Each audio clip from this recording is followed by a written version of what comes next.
उत्तर प्रदेश में 9 सीटों पे उपचुनाव होने हैं। इंडी गठबंधन लगातार भारतीय जनता पार्टी के ऊपर आरोप लगा रहा है कि महिला सुरक्षा और महिला सशक्तिकरण को लेकर भारतीय जनता पार्टी फेल है। देखिए, मुझे ऐसा लगता है विपक्ष का काम ही होता है आरोप प्रत्यारोप लगाना, तो वो अपना काम कर रहे हैं और भारतीय जनता पार्टी हमेशा धरातल पे अपना काम कर रही है।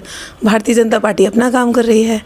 महिलाओं को 33% चाहे आरक्षण देना हो, चाहे उनकी सुरक्षा, ये सब जानते हैं, जनता सब जानती है कि योगी सरकार के बाद, ये मोदी सरकार के बाद ही महिलाओं की सुरक्षा सशक्त हुई है, महिलाएं सशक्त हुई हैं। आज की तारीख में आप चाहे लोकल बॉडी इलेक्शंस ले लीजिए, चाहे विधानसभा चुनाव ले लीजिए, जितना महिलाओं को भारतीय जनता पार्टी ने मौका दिया है, किसी भी पार्टी ने मौका नहीं दिया है।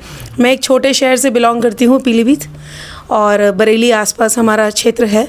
वहाँ पे 2014 से पहले बहुत से ऐसे प्रकरण होते थे कि आप मंदिर जा रहे हैं तो आपकी चेन खिंच गई, आपके टॉप्स लुट गए, बहुत आम बात थी। लेकिन 10 साल में मुझे नहीं लगता, मैंने तो नहीं सुना पीलीभीत बरेली में एक भी महिला के साथ ये प्रकरण हुआ हो कि उनकी सुरक्षा को लेके कोई सवाल क्षेत्र में पैदा हुए हों या उनके साथ इस तरह की कोई घटना हुई हो।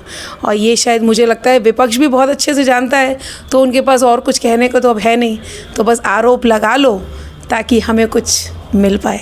प्रियंका गांधी उत्तर प्रदेश की प्रभारी रहीं और अब वायनाड से चुनाव लड़ रही हैं। दिनेश प्रताप सिंह ने तंज कसे कहा है, डर के भाग गई हैं। आपका क्या इस पे?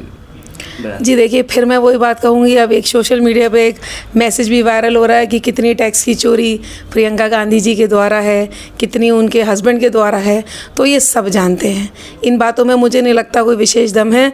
भारतीय जनता पार्टी, फिर मैं वही बात कहूँगी, अपना काम धरातल पे करती है और हर चीज़ प्रामाणिकता के साथ करती है, हमसे वादे नहीं करते हैं। एक सवाल ये भी है मैम, उन्होंने काफ़ी लंबा समय दिया उत्तर प्रदेश को, काफ़ी काम करा, यहाँ की प्रभारी भी रही हैं, और उसके बाद वायनाड चले जाना। नहीं तो आप मुझे बताइए कि जब वो उत्तर प्रदेश की प्रभारी रहीं तो उन्होंने महिलाओं के लिए क्या किया?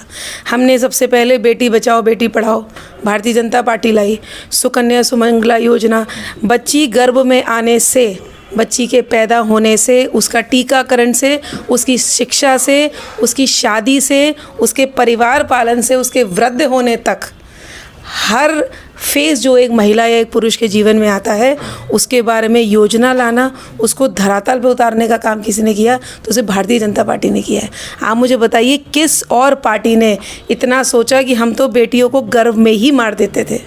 इस सोच को बदलना और बेटी के पूरे जीवन की व्यवस्था करना कि उसके माँ बाप को ये ना लगे या उसके परिवार वालों को ये ना लगे कि ये हम पे बोझ है, इसकी चिंता अगर किसी ने की तो आदरणीय मोदी जी ने करी है और उसको धरातल पे उतारने का काम उनके कार्यकर्ताओं ने किया है।